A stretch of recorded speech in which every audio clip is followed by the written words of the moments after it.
Contact lenses are really important to the independent doctor. And one of the things that is really tough for them is that the patient will order 1 or 2 boxes and then leave. And so this has been a challenge for many years and one that Marlowe meets head on. Marlowe meets the consumer where they want to be met. They're on their phones, they can order the way they want to order. It's finally solving a problem that's been part of independent optometry for many years. That prescription would have left and nothing would have been purchased at the practice, but now through Marlowe, because it's so easy, because the patient is being met where they want to be met, and because they're able to use Marlowe to reorder, they're doing so, and the practices love it. Marlowe is an innovative digital platform, and I think that's what really draws the attention of the doctor. It is a great way for a practice to be able to capture the patient purchasing from them. But Marlowe does it in a way that's very convenient, very simple, and we know everybody wants great digital platforms, and Marlowe brings that to the practice in a great way. Marlowe modernizes independent optometry.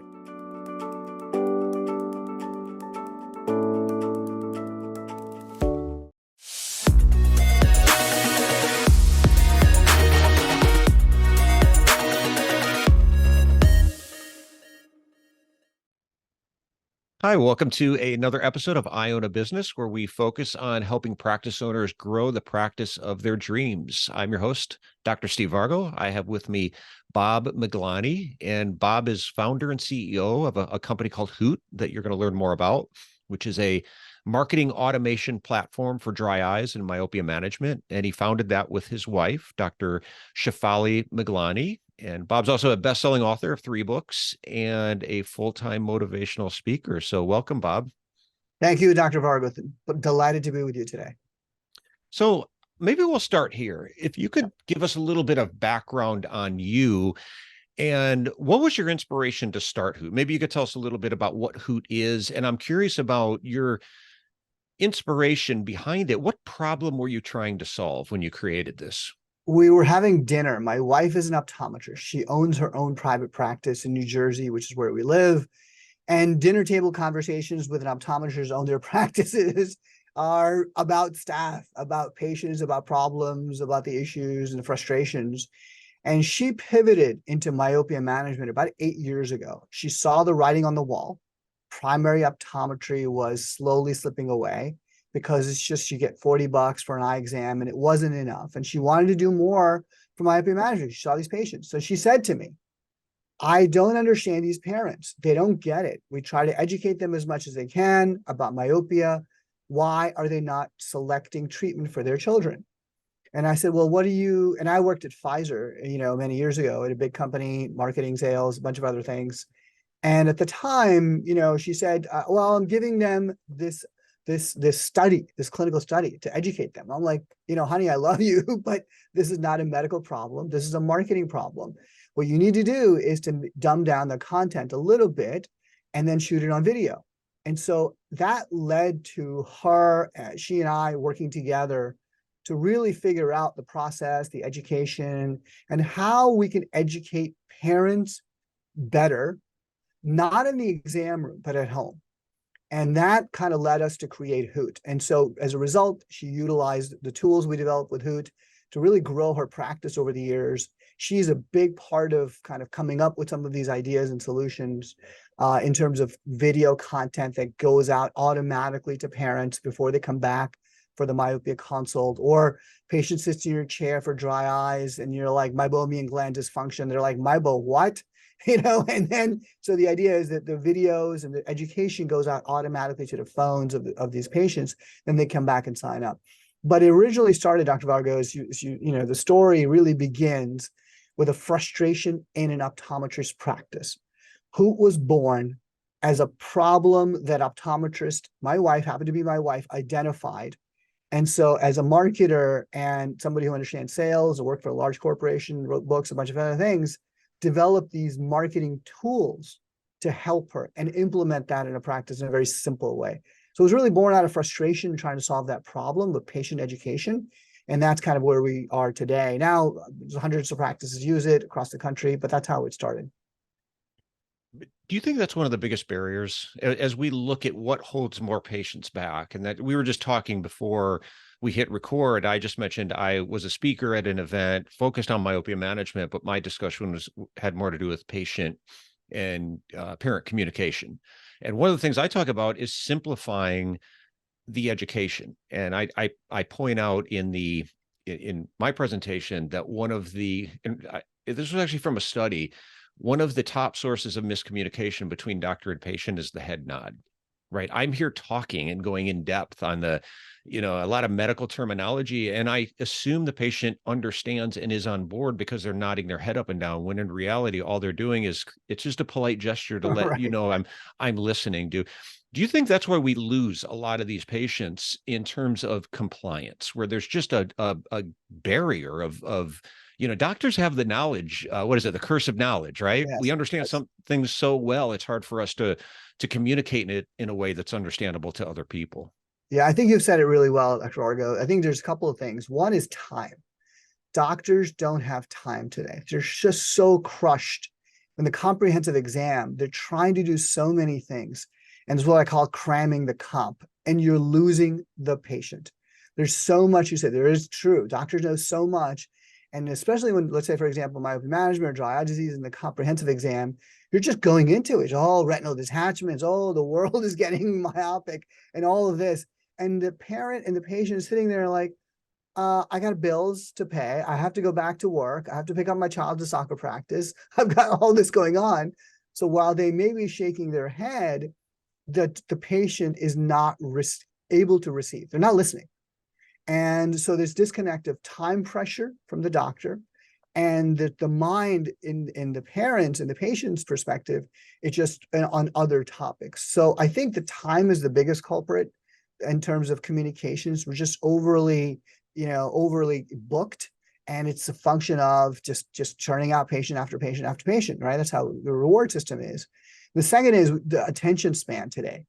The parents and the patients that walk into our practice, they got off their cell phone looking at a video that's a friend or a family member sent them that has completely distracted them from what their doctor is speaking to them. And so when the diagnosis is done, you have meibomian gland dysfunction or dry eye disease. They're like, what? Meibo, what? I don't understand, doc. I just came in to get glasses. I just came in to get an eye exam. What are you talking about? So I think that's kind of what we solve, is that problem of shifting the language away from complicating the comprehensive exam and moving it forward a couple of weeks into a myopia consult or an ocular surface evaluation where you have a little bit more time. But between that comp and that next follow-up visit, Hoot fills the black hole with education, automatically sent from the doctor's office to the cell phone using video. And so the time problem we solve, because it's not done in the comprehensive visit. It's done at the patient's, at the home after they put the kids to bed, right? And then the second is attention span in the office within that 7 to 10 minutes or whatever your time spending is. Now you have more attention when the patients are at home on their own leisure in between soccer practice and work. So that's the big two things: the time and the attention span we try to solve. I hear a lot, especially as it applies to myopia management. I'll hear a doctor say, I'm just planting the seed. Like, they know not every parent, in this case, a lot of times it's the parents that are trying to get the parents buy-in. Not every parent is going to buy into this on the first conversation. So they're trying to squeeze a lot in. And you may be familiar with what's called, you're talking about attention span, with what's called the forgetting curve. And we will forget when we're exposed to new information. We forget about 90% of it if it's not reinforced. And most of that is in the first 24 hours. Right. So planting a seed is great unless it's forgotten really quickly. And that's what happens when something is not reinforced. So your model is built up almost around dripping that information beyond the initial exam. Is that correct? That's exactly right. I think people tend to, and I think you've said this in the past, Dr. Vargo, in your talks I've seen on LinkedIn and others, which is really, really smart, which is patients and consumers, just any of it. We remember something like 30% if somebody spoke to us. The recall goes to something like 80% if that's reinforced by visuals, if you show us. And then it goes another 10, 20% or something like that to if you speak, show, and make us feel something, right? Touch, senses and so on. And so what we do is exactly that, which is to, when the diagnosis is made in the comprehensive exam, the patient goes home, the videos immediately go out within the first hour or two, and it's dripped slowly over a course of a week. Okay. So first video comes on that day 1, and then the second video goes on day 3, and the third video goes on day 5, something like that, or day 6, right? Depending on the content it is. And what it does is, because human beings, we learn through stacking information. It's called stacking, as you know. Like when you go take a course in college, and when you went to optometry school, or when we're learning, humans don't learn eating one huge pizza in one sitting. They eat slice at a time. And so stacking is the same thing as dripping. So that's kind of the psychology, is stacking. So Shefali, my wife, Dr. Miglani, she's an optometrist, but has a behavioral psychology degree. And so the way she wanted to kind of educate patients is not by overwhelming them at the first visit, or just, hey, there's this huge document, go check it out. I'm going to give it to you slowly. So stack it. And so that's where, and then drip marketing. That's where drip marketing comes from, because human beings take in bites, little bites. And now attention span is getting shorter and shorter. You need those bites to be shorter. So not 2-minute video, but now 60-second video. But essentially, that's exactly right. The communications happens more at home, because that's how human beings learn. Bob, human beings now have an attention span that's officially shorter than that of a goldfish. I read that recently. Yeah, and repetition matters as well. Interesting, point on the stacking, but even just hearing the same message repeatedly. Repetition is the mother of memory, right? So again, when we hear something once in the exam room, we're very likely to forget it. Our short-term memory holds on to things for what, like 30 seconds to 2 minutes. It's gone. And when it's gone, we're not thinking about it. If you want that patient to call back and say, hey, I was in your office 3 weeks ago, I was in your office 2 months ago, I want to come back in for that myopia management, it's going to be much less likely if it's not something that we retained. Yes. So I think that's something you're And in fact, let's talk about that for a second, because so it's kind of like it's called surround sound, right? So we kind of, what Hoot does is 3 main things. We do marketing automation, we produce content, and we have a process. And one of the big things in the process that doctors often forget is that it doesn't begin in the comprehensive exam. In fact, it begins in pre-testing. So in the comprehensive exam, the parent, or in myopia case, or a patient sitting there, and you tell the parent, hey, your child's myopia. They're like, what are you talking about? I never heard of this thing before, deer in headlights. So we'll do something called priming. So priming is, again, planting a seed, like you said, earlier on. So in pre-testing, we have a Hoot handout that is customized for every doctor. Doctor just prints it and just puts in a stack of it in the pre-testing next to the autorefractor. Any minus number in the autorefractor, the tech is instructed to say, Dr. Vargo would like to read, would recommend that you read this, mom. And the mom looks at it and sees the word myopia for the first time. She's primed, right? Priming is really, really important, so that, and then she clutches that handout, walks in the comprehensive exam, and so she's been primed to the word of myopia. Then the doctor does the exam and reinforces that. So it really begins, not really communications, effective communication for getting patients to understand the treatments and the problems that we're trying to solve, does not begin in comprehensive exam. It begins way before in the pre-testing, and even before that in the previous year's visit and so on, and before the paperwork, and it continues in the journey of the drip campaign. So it's the the point 0, which is the comprehensive exam, and then the content when they get it at home, because that gives us surround sound, not just a one-off hit, but really that's what we're trying to achieve, is a surround sound. The other thing I think you create is curiosity. So when you are offering them something to look at in the pre-test room, you mentioned priming, which is a great point, but sometimes when people see something, even if they don't fully understand it, it creates a level of curiosity, which drives us to want more information. And I think from a communication standpoint, we could be in a position of kind of forcing people to listen to us, which is often where we find ourselves when we're trying to force feed medical information at people that they don't understand, or maybe they're not ready to hear, they're not ready to commit to. But the more we can drip things that create and pique their curiosity, people start to lean in. They want more information. I always tell people, whether you're the doctor or the optician, when you've got people asking you questions, Yes, you're doing it right. That's what absolutely. you want. No, I love that. I love that. In fact, the one example of that is when optometrists, one of the things we do is we made some recommendations on language that the doctor should be using for dry eye disease and myopia management, and in the exam room, in the comp, and so on and so forth. And instead of saying something, ask something, right? So when the child has been diagnosed with myopia, or the adult patient has been diagnosed with dry eye disease, instead of saying, hey, you know what, we're on these screens all the time, ask, hey, how many hours do you think you spend a day on your device, on your phone, right? Ask that question.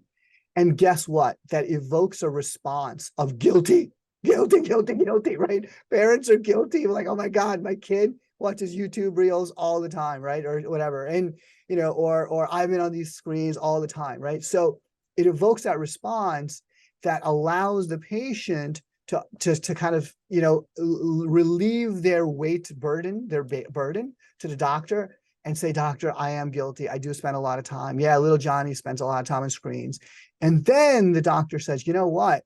That could be a contributing factor to what's happening with your son's myopia or your dry eye disease. And they're like, really? Yeah, tell me more. Like, I suspected it, but tell me more. Yeah, tell me more. Right. Yeah. And so the questions are really important, to your point of being curious and asking curiosity questions. You're hit it right on the head, Dr. Vargo, is the key to evoking the response that eventually leads you down to building a relationship with that patient, which is ultimately what you want. Yeah, I found that the longer you can keep the conversation focused on the problem, the more people start getting interested in a solution. I was actually talking with a friend of mine who's been very successful in the world of sales. And I remember him telling me that one of the things, he's got now a team that reports to him, and he said one of the main things that his top salespeople do differently is they keep the conversation, they ask questions and keep the conversation focused on the problem.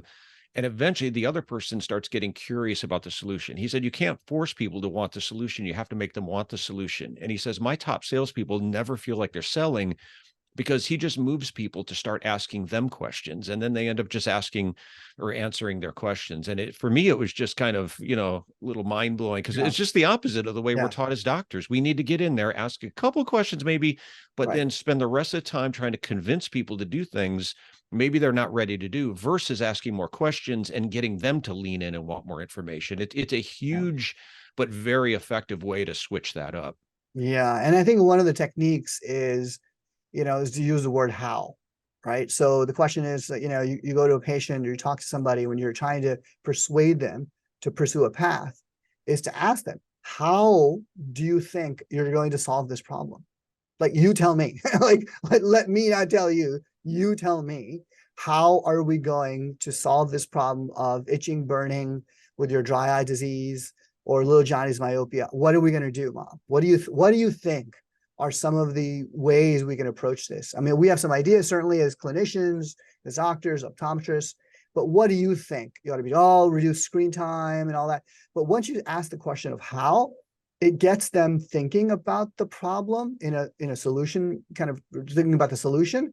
And then the rescue comes from the doctor to be able to say, all right, I think I've got a solution for you, or some approach we could take based on science and medical literature is we need to fit you at Ortho-K, or we need to get you into an IPL or LipiFlow and so on. But the how, asking that how, I think is really important to get evoking the patient to kind of think about the solution, which you'll eventually have anyway.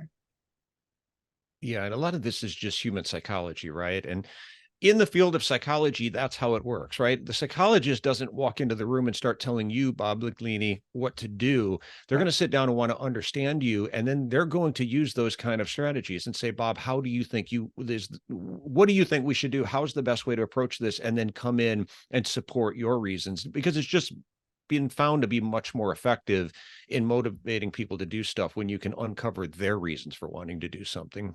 Yeah. And people, in all the change books, I wrote a book called Embrace the Chaos. And it's about innovation change. And one of the most important things I learned in my journey and in this book is that people want choice. Like, don't tell me what to do. Ask me how I'm going to do it. right? So when you ask somebody what's your approach? What do you think?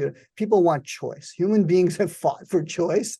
I mean, there's revolutions on this planet over the years about choice of how I should live my life. And so when we ask them something, it really evokes a different way for them to own up to, and they buy into it.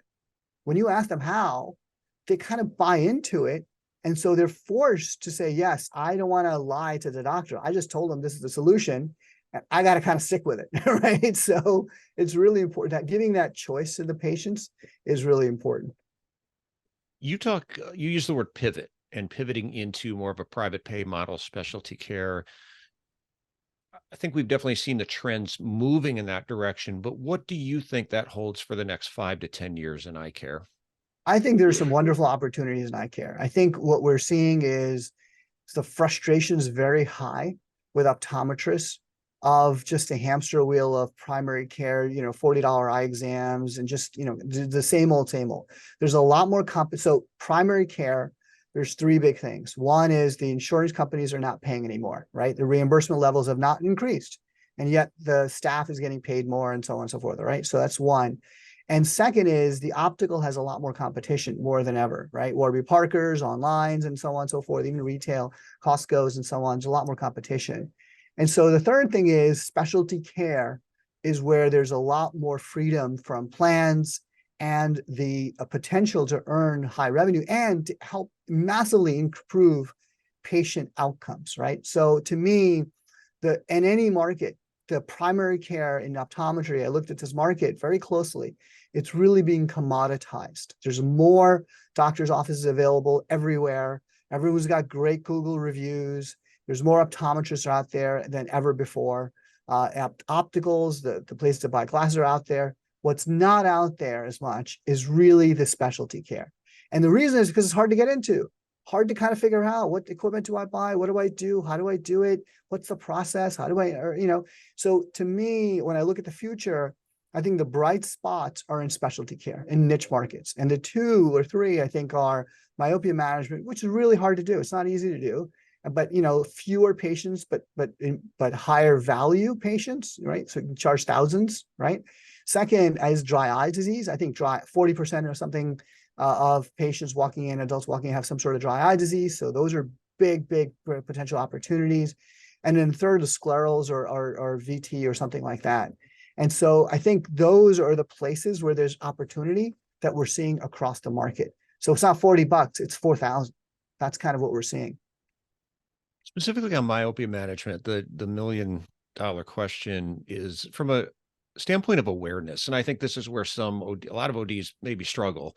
There was a point where nobody heard of LASIK, right? And then it kind of exploded and you didn't have to sell it as much because people were coming to you saying, hey, tell me about this new surgery to fix my vision. I don't think we're there yet with myopia management. I think a lot of entities, a lot of doctors wish we were, but at least in the United States, I could pull 10 people off the streets, right? And ask them about myopia management. There's a good chance I'm hitting 0 for 10 that have heard of it. How do we get beyond that to the point where this becomes more mainstream? Yeah, I think that's a great question. I don't think I do not think that direct-to-consumer advertising for myopia management is going to solve the problem. We can't hope for CooperVision, J&J, Bausch, Alcon, these companies to go out and raise consumer awareness because there's no pain point. When you even mention the word myopia or nearsightedness, they're like, most people are like, what is that? I don't understand. And why does it relate to me? Like, what should I care? It really, to us, the focus, the opportunity, the sweet spot is in the comprehensive exam. All of the optometrists doing comprehensive exams must and should be really educating those patients who have, or parents in this case, who have myopia management. It really begins there. That's where you really, crack the nut. And unfortunately, some doctors don't practice myopia management. They're like, well, I don't really, do I really want to get into this conversation with the mom and dad about myopia? I've seen cases. So and I've seen in Shefali's practice, to your point, and a couple of years ago, this is a few years ago, Dr. Miglani, Shefali, my wife, would mention myopia to a parent. So shocked, so upset. He got upset that the doctor said his son had myopia and he had never heard of it before. And he was a really bright guy. He posted a negative Google review. Okay. He went online and posted a negative Google review saying, how can she tell me my son had this myopia when I never heard of this and this, that, and the other? Obviously, subsequently later, so he left the practice and he went somewhere else. But guess what? The Google review is no longer there because the prescription kept increasing for that father, for that child. And wherever the doctor went, that patient went, was told you have myopia, which is great. That's what we want. We want every optometrist to be able to say, look, I'm just letting you know this is a problem. We don't do this in our practice, but you know what? I know Dr. Vargo does it. So let me refer you to Dr. Vargo. He's going to get you into myopia management program. It's going to be great. And we'll have your little Johnny back and we'll take care of him. That is what I think is going to change the game, is either doctors either do it themselves or they refer out to their colleagues in the community who do it. And that's hard. I know it's hard because the referrals among optometrists is kind of low because they're afraid of losing their optical business or whatever. But the truth is you're really, you're going to get a better patient, a more high, first of all, improve their quality of life. But second, you're going to earn their trust. And that is really key, is to growth, is earning trust of those patients. I think there's a level of social proof here as well. If you're hearing it from multiple doctors, even if one's a referral and sends you to somebody else, because if you've been going to the eye doctor your whole life, and even if you've heard of myopia, but you've just gotten new glasses, they wrote a new prescription, and then you go to this doctor who talks about these special lenses that you wear and everything they do, and it's the first time you're hearing it, you might be thinking is this legit? Is this doctor a quack? What are we dealing with here? Because I've never heard of this before. There's a high level of suspicion, right? But when you're hearing it from 2, 3 doctors, and now you've heard a couple other maybe patients who've had it done, or their children had it done, then you start to look at it differently. So I think through some of that, maybe as we move forward, just hearing about it from multiple sources will start to increase people's trust in it. Yeah, absolutely. What would you say holds doctors back? More doctors from doing? We're talking about the patient's reluctance, but why aren't more doctors doing this? It's a lot of work. You have to educate these patients. You have to figure out pricing. You have to figure out fees. You have to create materials. You have to create a process for it. You have to understand the technology. Do I do ortho-K, and what lens do I fit? How do I design a lens? If I just do, the soft lenses, my side or natural view, how do I do that? So it's a really complicated process and a system. And so most doctors just kind of, because they're so busy, they don't have time. We talk to doctors all day long, and I ask them, well, do you have an agreement? What do you mean? Well, do you have like a contract for the myopia management program for ortho-K or whatever? They're like, no, I need help on that. And so what Hoot does is design all that for you. That's kind of the problem we solve. But getting into myopia management or specialty care or even dry eye disease, it's like, where do I begin? There's a heaviness thing to it, because Monday morning they come in, they're seeing patients and comps, right? And so when do you really get a chance to sit back and say, all right, what's my plan? What are my resources I'm going to do? What's my process? And what are the tools that I'm going to use to actually make that happen? And so the learning curve is pretty dramatic. You take courses, people go to CEs on myopia management or dry eye disease, but at the end, it's very hard to implement. And that is the problem. So my wife had the same problem. She went to Vision by Design some years ago when she first started going to learning about myopia management. And she'd come back with this thick, binders of materials, but then it just sat there for months and months and months, until she's like, okay, let me just spend a weekend and really learn it, and because I'm going to commit. And so that's why people don't get into myopia management or dry eye disease, specialties, is because it's just really hard to do. And the solution, we think the approach is, there's no easy solution, but the approach is get an accountability partner. A lot of doctors say, Bob, we're hiring you to keep us on the path, to keep us accountable, like you hire a trainer. I play, Dr. Vargo, I play tennis every Tuesday morning at 8 a.m.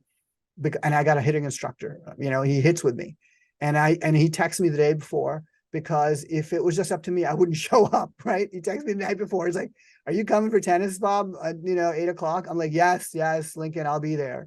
We get a coach for, whether our life, communications coach like yourself, Dr. Vargo, or, or a trainer. We do that to keep us accountable.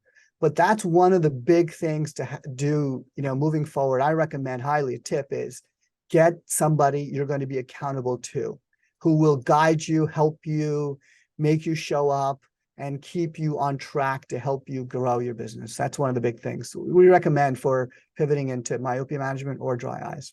That's a great point. Yeah, I never thought of it that way, but just not even just the doctor, but the staff. And I hear that all the time is that we tried doing something different, but a couple of weeks went by and getting the staff on board as well. Change is hard. And it's Yes. especially when it's not just you, but it's other people involved. And then, we tried it for a few weeks and things went back to the way they were. So I think that's a great point. Bob, where can people find out more about Hoot? GetHoot.com is the best place to learn about Hoot. Hoot has two platforms, HootMyOpiaCare.com and HootDryEyes.com. But to really adopt it and deploy it for your practice, GetHoot.com is the best place to go to. Perfect. Well, thanks so much for your time. I think you have a really interesting model. I told you this before. I love the drip. It solves some of the problems that I see in the office that we're not able to do. The time issue, the ability to stay in contact with people and continue to drip out that message. So I think you've got a really good model. So thanks for sharing with us today. Thank you for having me, Dr. Vargo. Pleasure. And please keep up the great work that you're doing with the communication strategies for optometrists in the community. Thank you so much for your work. Thank you. I appreciate that. And thanks to Bob, and thanks for everyone for listening. If you'd like more information about iDoc and how we work with ODs to help them grow their practice, you can find out more at idoc.net. So thanks to Bob, and thanks everyone for listening. Thank you.